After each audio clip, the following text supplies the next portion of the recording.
dedicada a uno de los acontecimientos más, no sé si de los más importantes, había otros de Estado muy importantes, pero este también lo fue, y aparte de eso que ha despertado más curiosidades entre los aficionados a la historia, Antonio Pérez. Tenemos para hablar de ello a profesores, lógicamente todos de historia moderna, que han estudiado mucho estas cuestiones. En primer lugar, el profesor Gil Puyol, de la Universidad de Barcelona, el profesor Antonio Armillas, de la Universidad de Zaragoza, el profesor Martínez Millán, que mirad mi apunte porque tiene un libro en este momento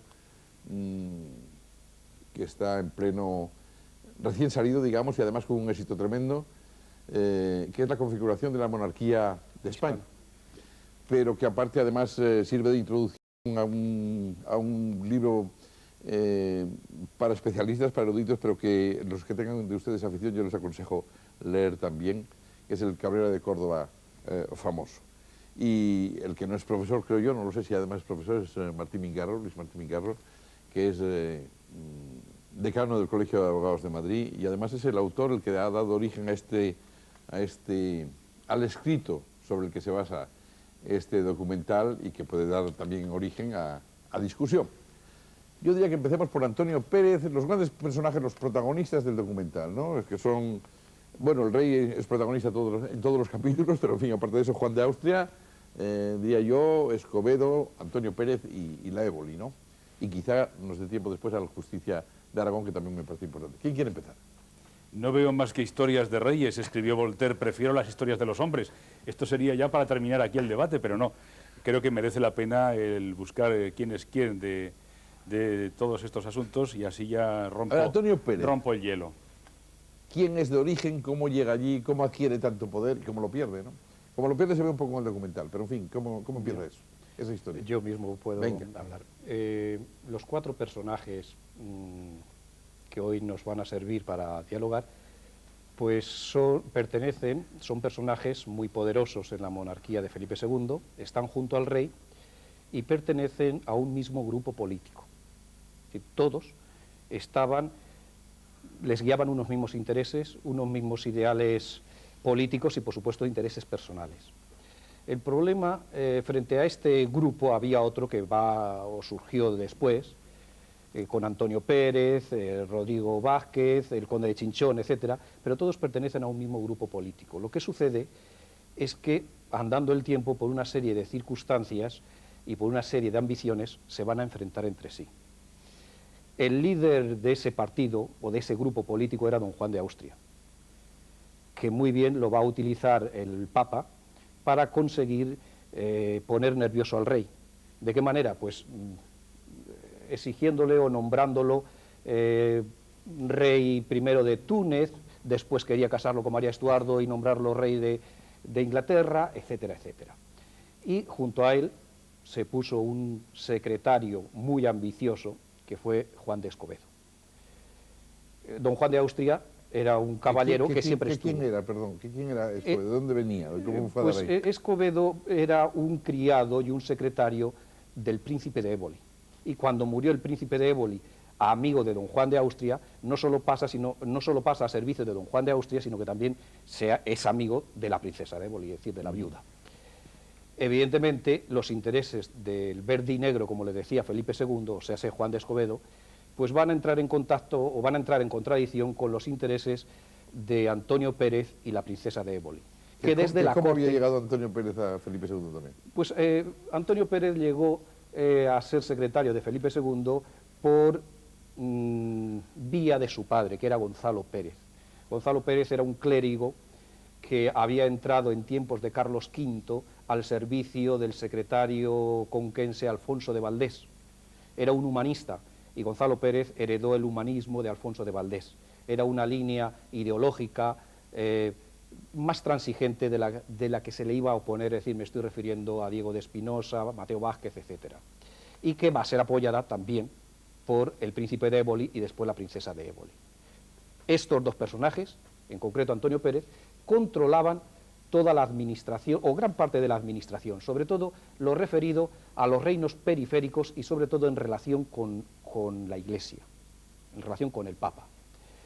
Evidentemente, tanto Juan de Escobedo como don Juan de Austria, que también eran aliados a su manera del pontífice, pues van a entrar en contradicción en el sentido de que Pérez lo que quiere es que don Juan de Austria esté fuera de la corte, pero aquí será él el gran patrón, junto con la princesa de Éboli, de controlar todo. ¿Quién quiere entrar? ¿De acuerdo con esa descripción de los personajes? Sí, absolutamente. Más o menos. Lo que pasa es que son personajes que terminan siendo pájaros de cuenta, porque Escobedo no solo es el verdinegro, el hombre amargo, el hombre cenizo con las cosas que trata, sino que es además un hombre tortuoso que transmite interesadamente en las dos direcciones, con su principal, que es don Juan de Austria, y con el rey, todo lo que era la importantísima política de Flandes de aquel tiempo. Y qué decir de Antonio Pérez, que es una especie de acumulación de grandes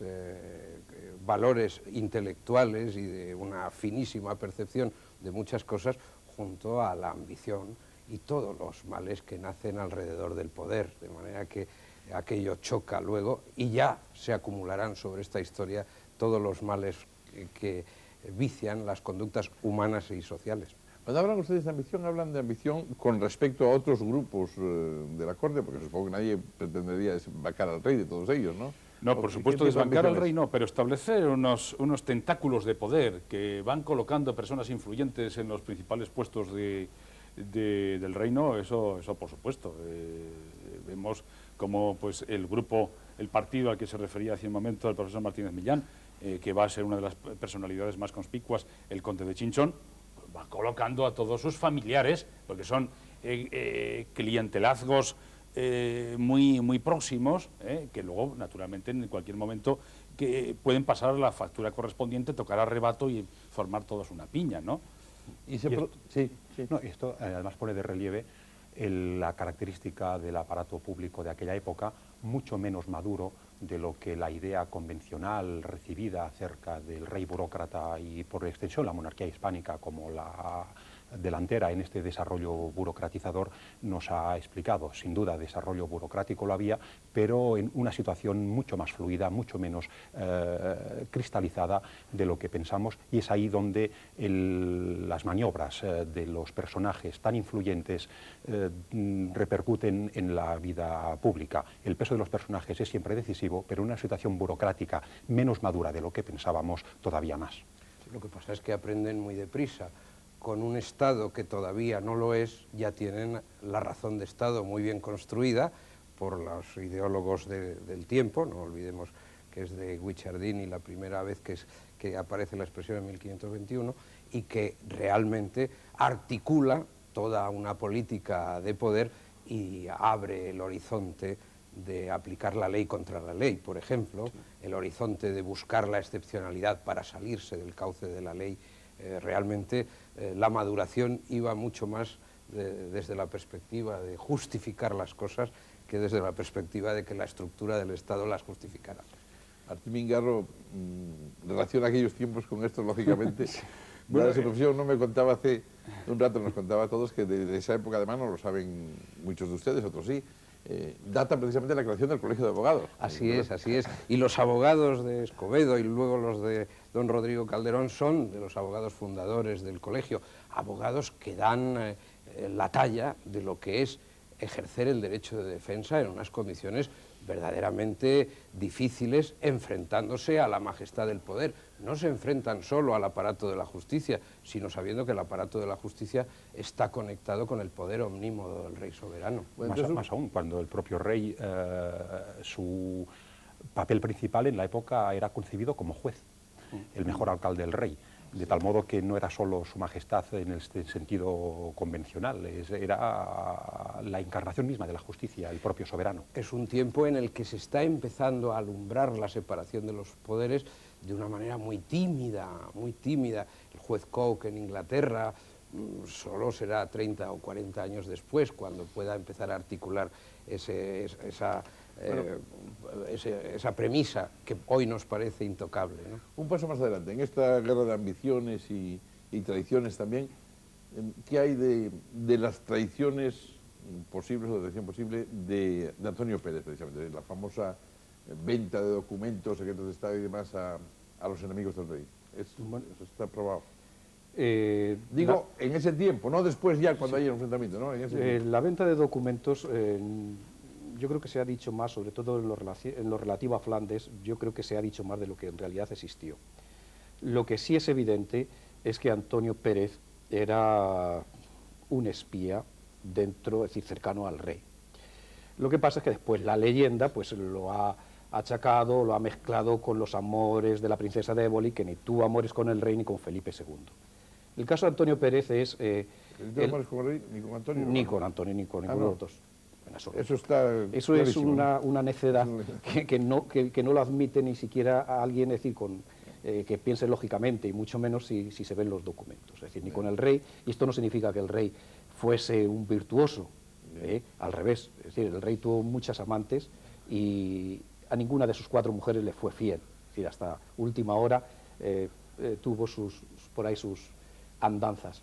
Pero en el caso con la princesa de Éboli, evidentemente es falso y no hay documento que lo demuestre, ni siquiera de manera indirecta, mientras que con otros pues sí existe. Lo propaló el propio Antonio Pérez en su exilio para labrarse su figura heroica del gran enemigo de Felipe y le achacó. Pero en realidad el caso de Antonio Pérez y la venta como estábamos hablando, de secretos, pues en realidad el caso de Antonio Pérez es el resultado de un proceso en donde pues, se inicia prácticamente en los años 70, cuando muere, cuando llega Antonio Pérez a ser secretario del rey, en donde ahí se forman una serie de grupos de intereses en orden a configurar, a realizar la monarquía. Hay un grupo que quiere configurar la monarquía y Felipe II quiere establecer su jurisdicción arrebatándose a la Iglesia. Y entonces el pontífice, en este caso Gregorio XIII, que había estado delegado pontificio en 1572, pues se da cuenta del poder y de la maniobra que quiere hacer el rey. Por lo tanto, la Iglesia, el Papa, va a intentar, por una parte, es decir, defender la jurisdicción eclesiástica.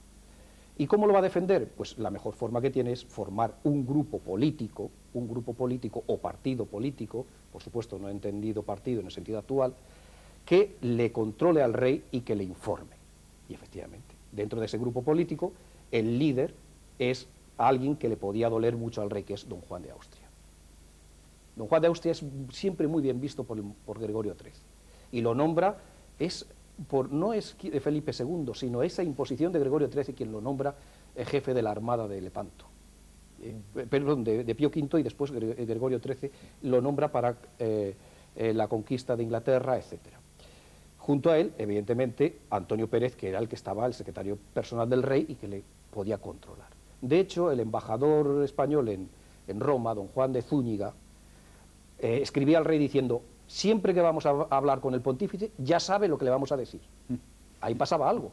Y es que a través del nuncio, evidentemente, el pontífice consiguió hacer un partido político, sobre todo con personajes que habían estudiado en Italia o tenían relación con Italia. Por ejemplo, Martín de Gastelu era el secretario del Patronato Regio, Gaspar de Quiroga, inquisidor general, había estado en Italia, Antonio de Pazos, presidente del Consejo de Castilla, había estudiado en el Colegio de Bolonia, y así un sinfín de personajes. Y entre ellos, evidentemente, el príncipe de Éboli, que cuando muere el príncipe se va a quedar la princesa como sucesora de ese poder.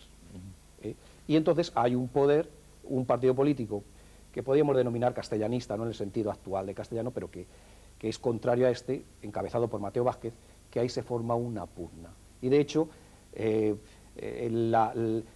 montaje estaba tan bien organizado hasta que llega Juan de Escobedo con pretensiones de equipararse a Antonio Pérez, y le amenaza con que don Juan puede venir aquí y convertirse en el gran líder, en el gran patrón de la corte. Ante eso no lo aguanta Antonio Pérez, y es cuando denuncia al rey, el rey, que don Juan se quiere hacer independiente, que quiere ser rey de Inglaterra, etc.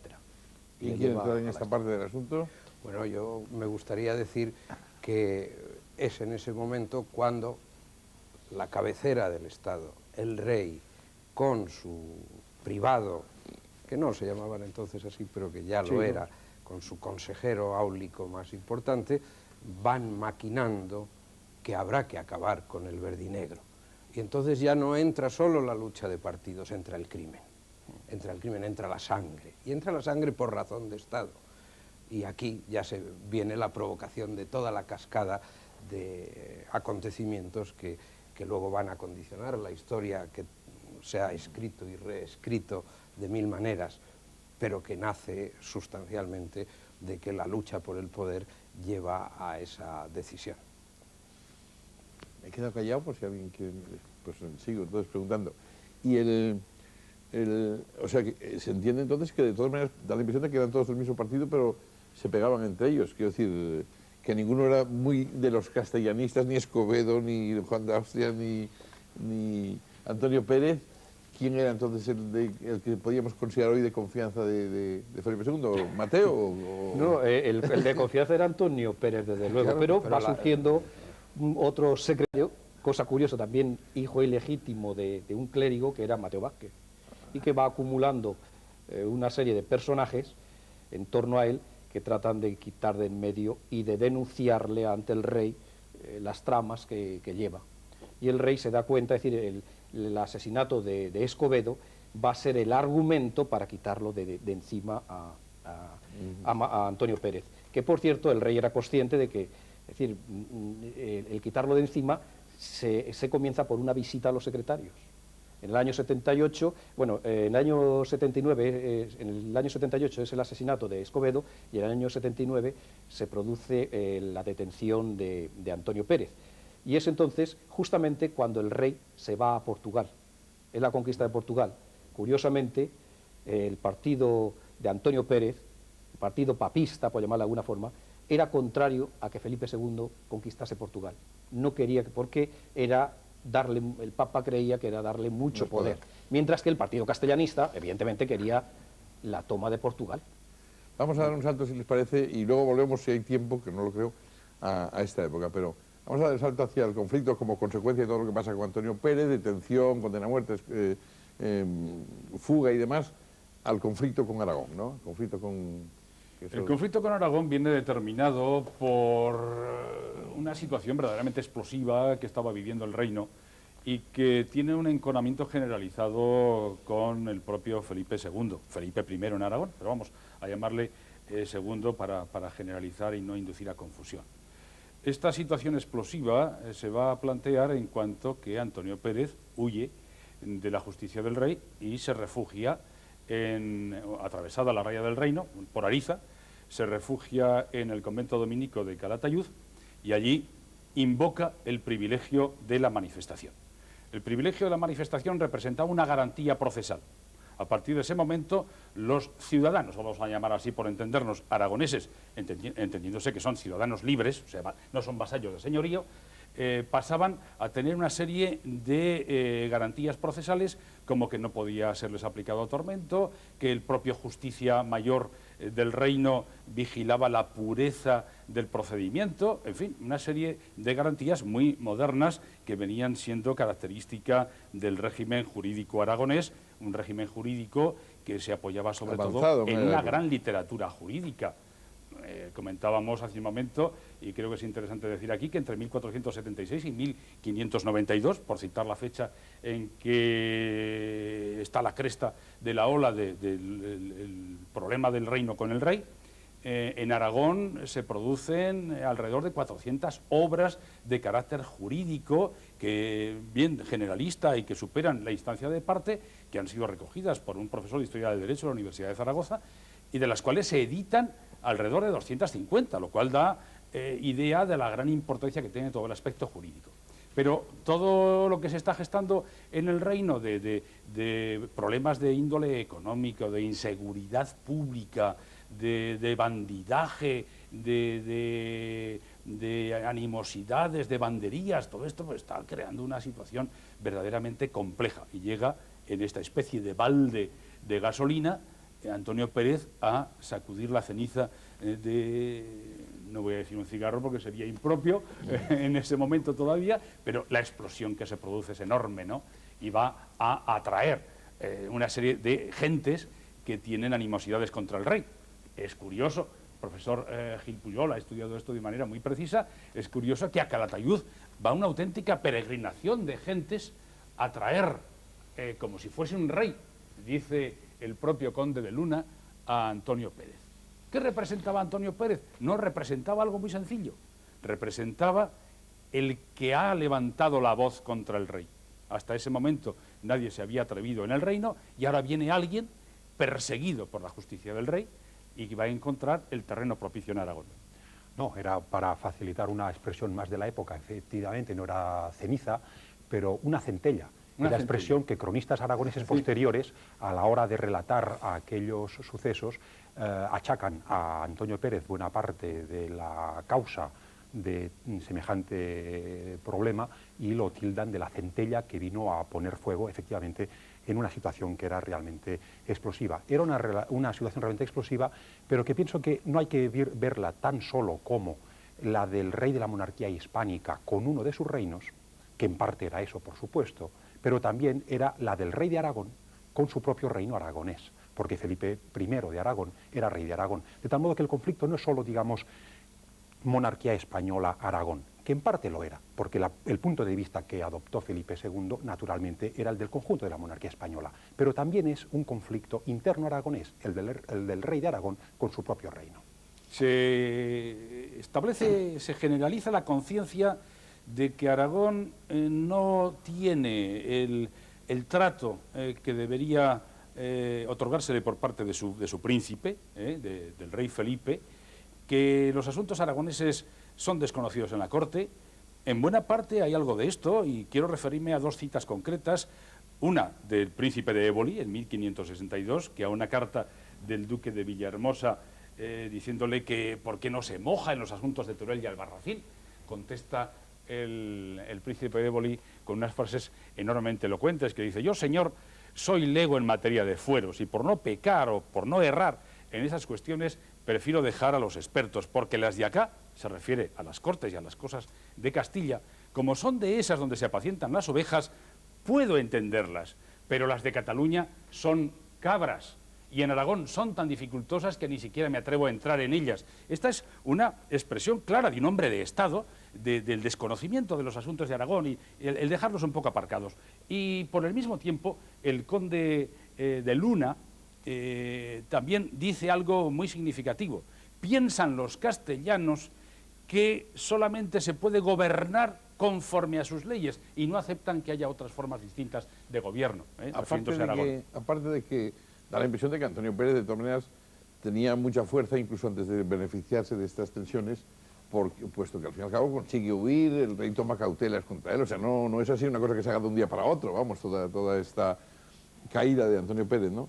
Pero iba a decir, ¿y qué papel juega en eso, entonces, o sea, qué era el Justicia Mayor famoso de Aragón, ¿no? ¿Qué es eso? El Justicia Mayor es un juez medio, en origen viene a ser, tiene que ser forzosamente un caballero desde sus orígenes para establecer, digamos, el equilibrio entre los abusos del rey y los privilegios de la nobleza.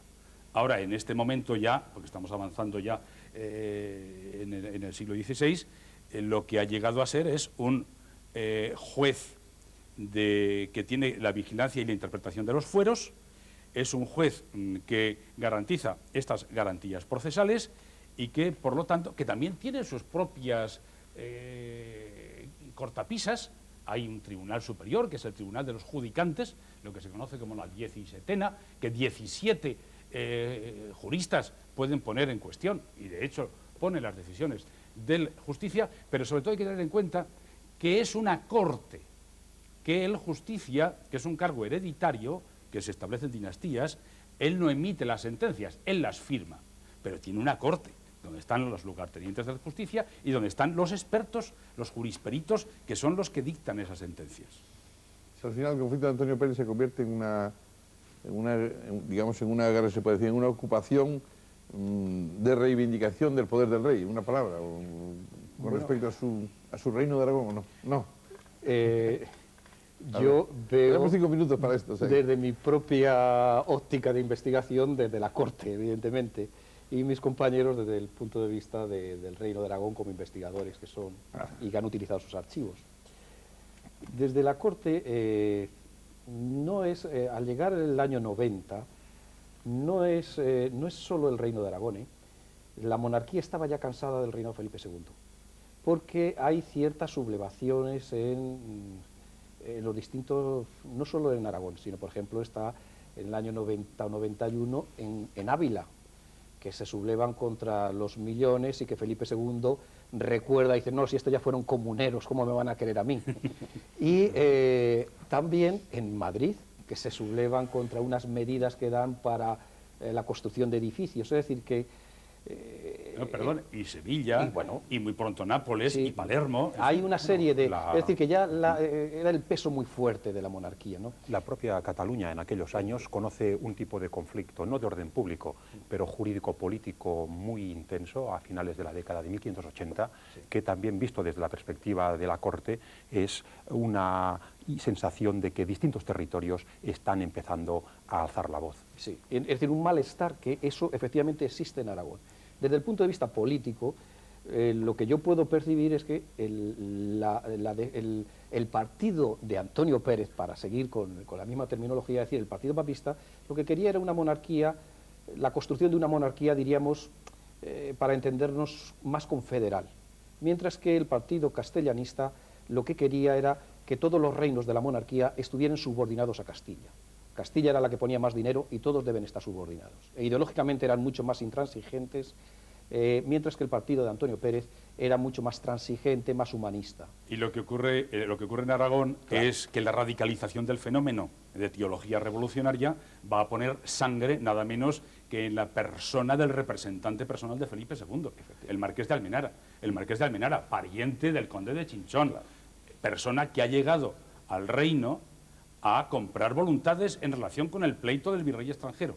El pleito del virrey extranjero es una cosa muy vieja y que Felipe, pues desde el primer momento dice que no va a tragar y que quiere presentarlo, lo presenta por fin en 1568 ante la Corte de Justicia y utiliza dos frentes enormemente sutiles y sinuosos, que es pleitear con el reino en el aspecto legal y comprar voluntades en el aspecto empírico, ¿eh? Sí, lo que pasa es que yo no quisiera que perdiéramos un hilo conductor de toda esta historia, la manipulación o el intento de manipulación, en este caso exitoso, de la justicia por parte del poderoso.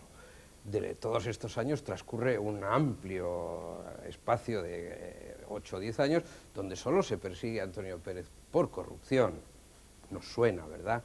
Luego se pasa a mayores, y toma cuerpo el tema del asesinato de Escobedo, porque también interviene instrumentalmente la familia de Escobedo y se persona en la causa, y luego se va de la causa, se aparta y desiste. Y mientras tanto, allí se va marcando el paso de una manipulación de la justicia por el que tiene el poder, en aras de la razón de Estado, se dice, pero siempre buscando que no se aplique exactamente el derecho, sino que se consiga el triunfo de lo absoluto. Razón por la que entra el Santo Oficio en el asunto de Antonio Pérez, y es lo que da ocasión a que el traslado de Antonio Pérez de la cárcel de los manifestados al Tribunal del Santo Oficio, a la cárcel al Palacio de la Aljafería, que hemos visto en el reportaje, da lugar a la primera gran manifestación. Porque el Santo Oficio sí tenía jurisdicción general, digamos. Sí, ¿no? Lo que pasa es que en Aragón se entendía que el Santo Oficio, en función de su creación, concluía a los 100 años. Y la gente pensaba que no había sido una revuelta contra el Santo Oficio, porque naturalmente el Santo Oficio no era querido en Aragón, pese a que, como es lógico, tiene también sus familiares, su estructura de la familiatura, y eso va a dar ocasión, sobre todo el segundo motín, la muerte del Marqués de Almenara en el primer motín del 24 de mayo, el segundo motín el 24 de septiembre, la muerte del Justicia Mayor y heredando la magistratura un joven de 22 años, que va a cumplir pronto 23, que es Juan de Lanuza V, que no va a poder resolver nada más que continuar la inercia de los acontecimientos, y eso dará lugar a la gran hecatombe y a la entrada contrafuero del ejército del rey. Hasta aquí hemos llegado. Se ha quedado con... Profesores Martínez Millán, Gil Pujol, Armillas, señor Mingarro, Martín Mingarro, muchas gracias por su participación. Muchas gracias, señores. Buenas noches.